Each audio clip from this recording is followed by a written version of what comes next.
I picked him up at 1:22 a.m., the kind of hour that makes streets feel like someone else's memory.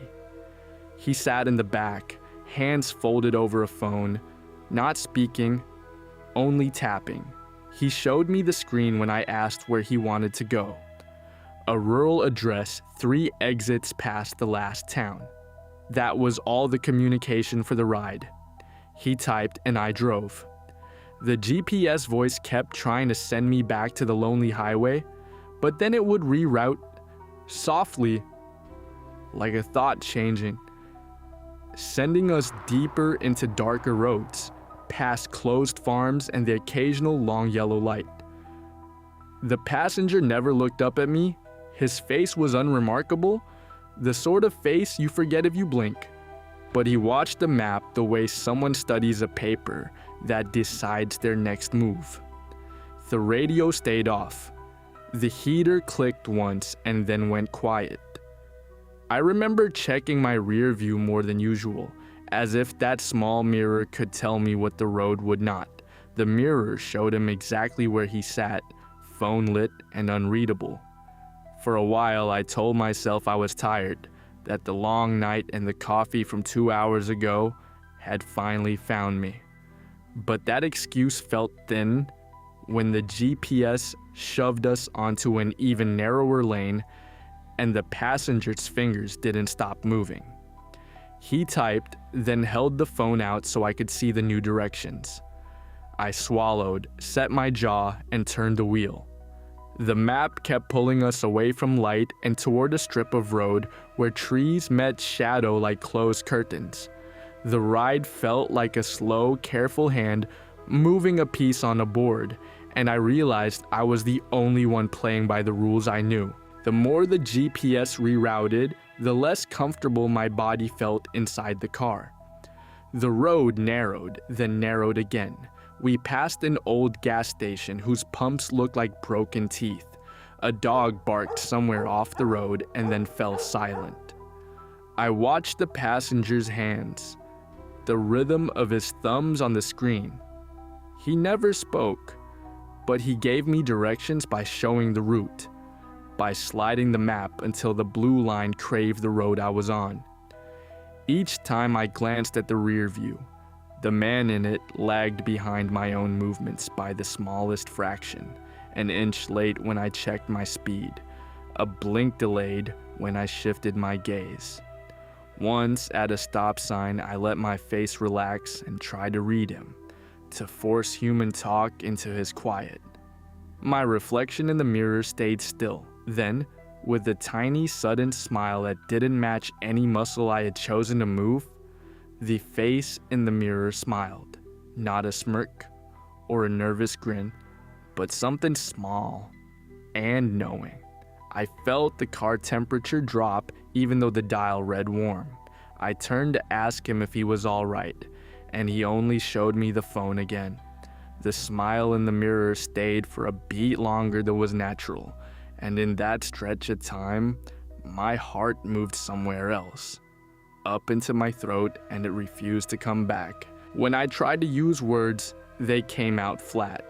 "Where did you say?" "Again?" I asked, voice too loud in the emptiness of the back seat. He tapped twice and held the phone toward me. The address, the same unfamiliar string of numbers and a road name, blinked on the screen. As we drove, the map began to do something odd. It would show us turning onto a narrow track and then, for no reason my head could hold, would redraw the blue line, sending us deeper between trees until the headlights threw only one lane of pale light. I remember thinking for the first time in my life that the ride didn't want to end. My palms left the wheel for a breath, and when I looked up, the reflection did not match the world I was inside. The man in the rear view blinked when I didn't. He smiled when I kept my face still.